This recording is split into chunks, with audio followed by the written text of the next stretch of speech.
কিন্তু ছেলে দুষ্টুমি করছে, আমি যদি রাগ না দেখাই, শাসন না করি, উপযুক্ত ভাবে তাকে না আমি তাকে বোঝাই, তাহলে সে তো এলোমেলো হয়ে যাবে।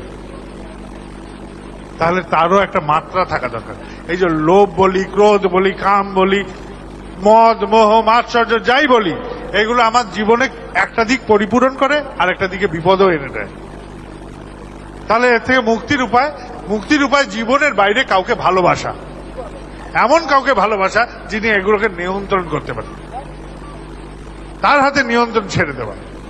মহাভারতের যুদ্ধে আছে যে অর্জুন বসে আছেন, গান্ডীব নিয়ে যুদ্ধ করছেন, আর কৃষ্ণ সারথী, তার হাতে রথের গুরু দায়িত্ব ছেড়ে দিয়েছে আর যুদ্ধ করছে সে। কিন্তু এই অর্জুনের কি অবস্থা হয়েছে মহাভারতে দেখা যায় যে কুরুক্ষেত্রের যুদ্ধে এসে অর্জুনের হাত থেকে ধনুক বাণ পড়ে গেছে, অস্ত্র পড়ে গেছে। সে বলছে আমি যুদ্ধ করব না, সে বলছে আমি এই কুরুক্ষেত্র ছেড়ে পালাম। কৃষ্ণ ভগবান তখন তাকে উদ্দীপ্ত করে।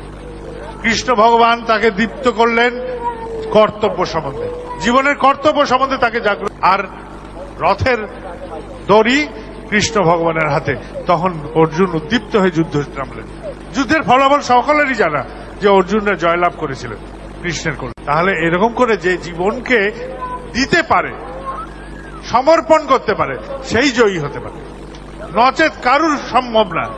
আমি এটাও করব ওটাও করব হবে। একটা লোক ছিল, সে সব সময় যেত বাজারে গেলে কিছু না কিছু ফাউ নিয়ে আসত, কোনো না কোনো কিছু ফাউ তার চাই। বাড়ি থেকে গেছে একটা কাপ নিয়ে, তেল নেবে বলে কাপে তেল নিয়েছে। তেল নিয়ে এবার দোকানদারকে বলছে এবার আমাকে ফাউ দাও। দোকানদার বলছে দেবো কোথায়? সে কাপটা দিল উল্টে, বলে এই যে কাপের তলায় যে ছোট্ট গাড্ডাটা আছে এখানে। এবার ফাউটা ধরে উল্টো করে সে চলছে বাড়ির দিকে। পথে দেখা হয়েছে একজনের, যে যাচ্ছ কোথায়? কাপ উল্টে। বলে এটা ফাউ আছে। বলে আসল কোথায়? বলে এই যে আসল তো দোকানেই। জীবনে অনেক কিছু আছে যেটা আসল আর যেটা ফাউ। ফাউ নিয়ে যে মজে যায় তার জীবন কিন্তু কখনো স্থির হয় না, কখনো স্থির হবে না, অস্থির হয়ে চলবে। সবসময় ভয়, সবসময় আতঙ্ক। এই চাকরি যাবে, 6 মাস পরে আমাদের চাকরি যাবে। আমার পরীক্ষা দিচ্ছি, হচ্ছে না। কেন হচ্ছে না? সহজ উপায়, পরীক্ষা দেবো যে আমি ফেল করবই, বারবার ফেল করবে।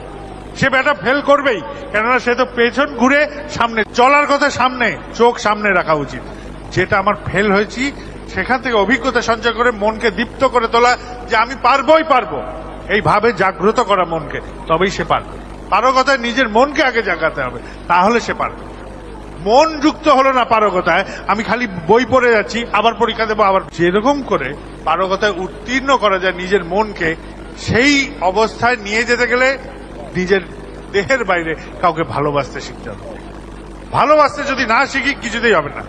আর এই ভালোবাসা এরকম কাউকে ভালোবাসতে হবে যিনি সবার মঙ্গল সাধন করে। শুধু আমার নয়, আমারও, আমার বন্ধুরও, আমার শত্রুরও, সবার মঙ্গল তিনি করেন, সবার পরিপূরণ তিনি করতে পারেন। এরকম কাউকে ভালোবাসেন।